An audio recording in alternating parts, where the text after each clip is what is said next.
bapak-bapak atau ibu-ibu, saya tidak tahu jenis kelaminnya, para eselon 2 dari Kementerian Kesehatan yang tadi disebutkan, bapak-bapak dan ibu-ibu,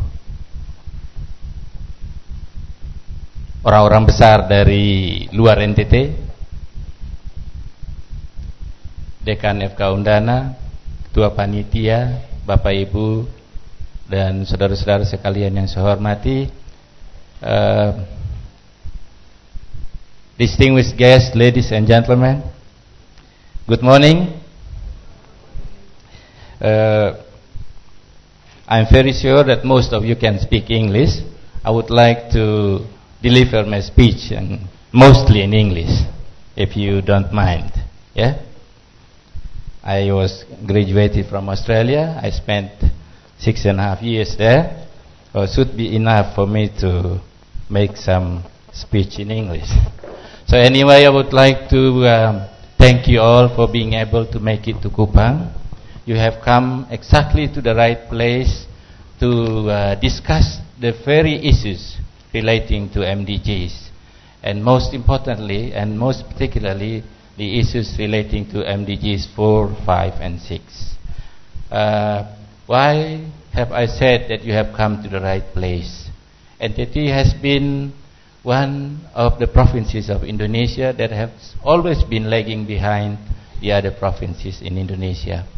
When our provinces were 27, NTT came 26th. When the provinces became 33, NTT always placed 31st. When the provinces now became 34, we still 31st. Anyway, it has been very interesting and also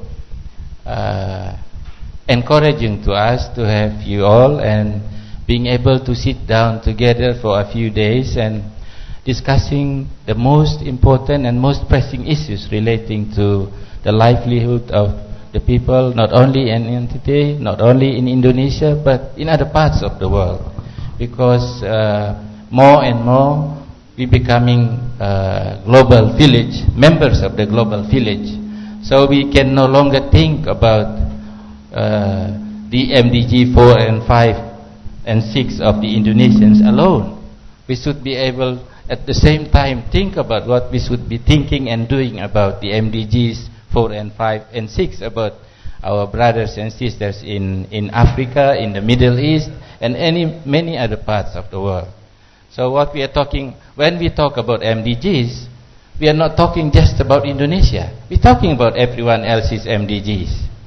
So that is why I would like to ask the audience, following my invitation to come to this occasion and spend some time with you in opening it. As a person who have a big background in animal science, I think I shouldn't have much to think and talk about, let alone talking about health and related issues with you. But anyway, I believe that I cannot be a person who can say that I should be apart from you people, because this is not the responsibility only for those who working in the areas of health and related areas, but should be the responsibility of everyone. And that is one reason that I would like to ask us to, during these few days of discussion, we should target the most pressing issues relating to why haven't we achieved most of our MDGs, which are already going on for more than 10 years. We have now entered the 13th year of the MDGs, yet we have not achieved much. Therefore, we should be more careful in identifying our further steps in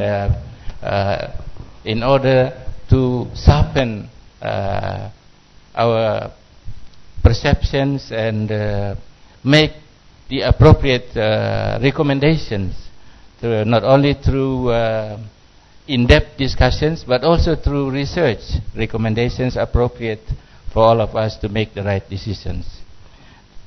I I spent some time reading the MDG Africa, MDG recommendations Middle East and from other countries, and I found out there isn't much differences between the reasons for not achieving the MDGs in Indonesia and Southeast Asia, as well as the MDGs in Africa and the Middle East. Maybe the Middle Eastern people have a lot of money, but they don't have the right people and the right research tools to be able to identify the right problems, and therefore being able to write up the appropriate recommendations for the government to tackle the issues right on at the right time, appropriately, with the right approach. So therefore, I would highly expect you all, rather than spending time holidaying in Kupang, it is very beautiful weather out there, and you're staying in a hotel and having a meeting in a hotel very close to the beach, maybe you're tempted so much to get out and swim out there, Yeah. Because it's just beautiful water out there. And many of you maybe don't have time enough to spend in holidaying in the paradise of NTT. This is NTT is one of the most beautiful countries in the world, beautiful part of the world. We have Alor. I mean, I'm promoting tourism again. Alor's diving spot is second only to Bahamas, Yes. And we don't have anything else. I mean, we don't have, no one can match Komodo dragon, because that's the only one in the world. So we have so much at hand, but why haven't we made changes to the existing situation? That's a big question that we need to address and critically assess our existing approaches, critically assess our thinking, and critically assess all the existing problems relating to, for example, is regional autonomy in Indonesia has a positive and also negative impact on the implementation of MDGs. Yeah, I mean, look at in areas of basic education. I have many times recommended to my ministry to take back basic education and middle schools to the responsibility of the central government, because basic education teachers have been taken very deeply into regional politics.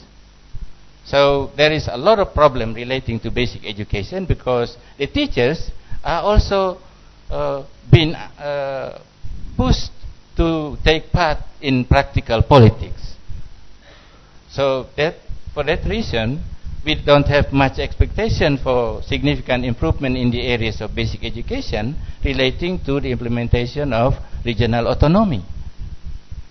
So I have many times spoken to my friends in the Ministry of Education and Culture that basic and middle education should be directly the responsibility of the central government, because giving it as part of the autonomy in the region, it has been a pain on the neck.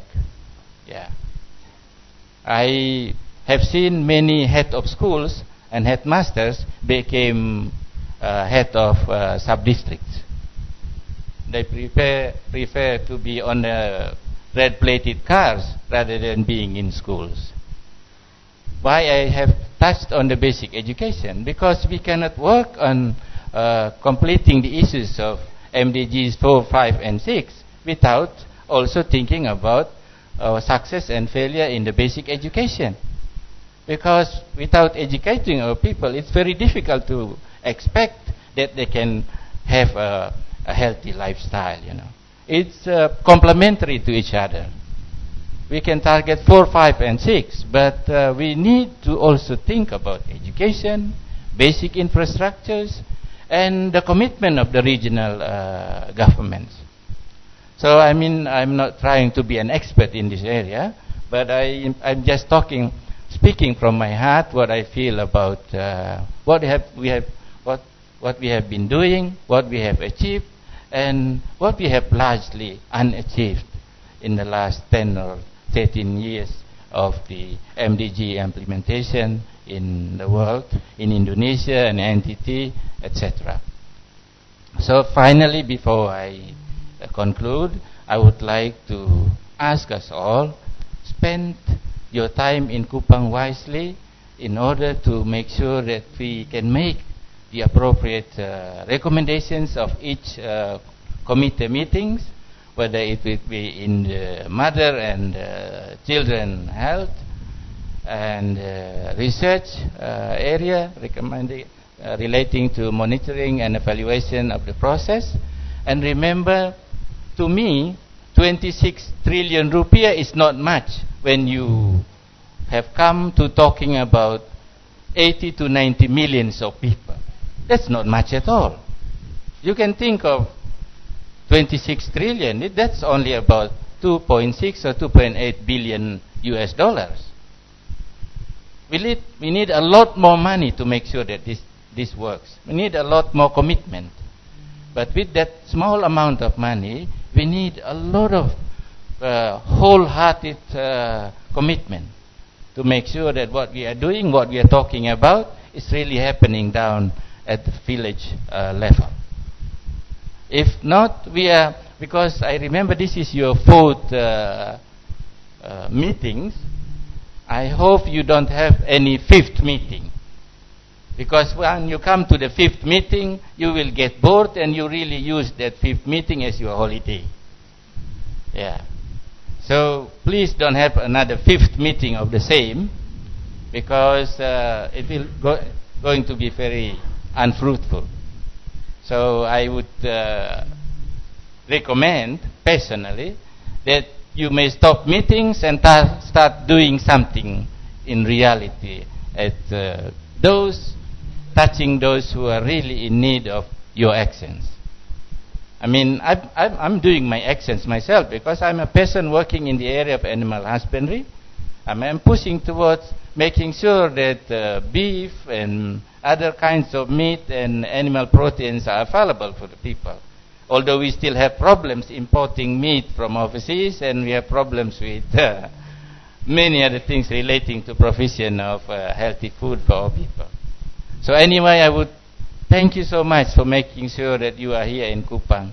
I mean, high-powered people from the ministry, high-powered people from universities, Universitas Gadjah Mada, and any other universities that I know are really working to the bone to make sure that these things happen. But please don't spend so much time working on the desk. Spend so much time on looking at the realities in the village levels. That's when we're really working on reality. So thank you so much for your attention. And in the name of God and your permission, let me to declare that this very important meeting is formally open. Pembukaan akan ditandai dengan pemukulan gong.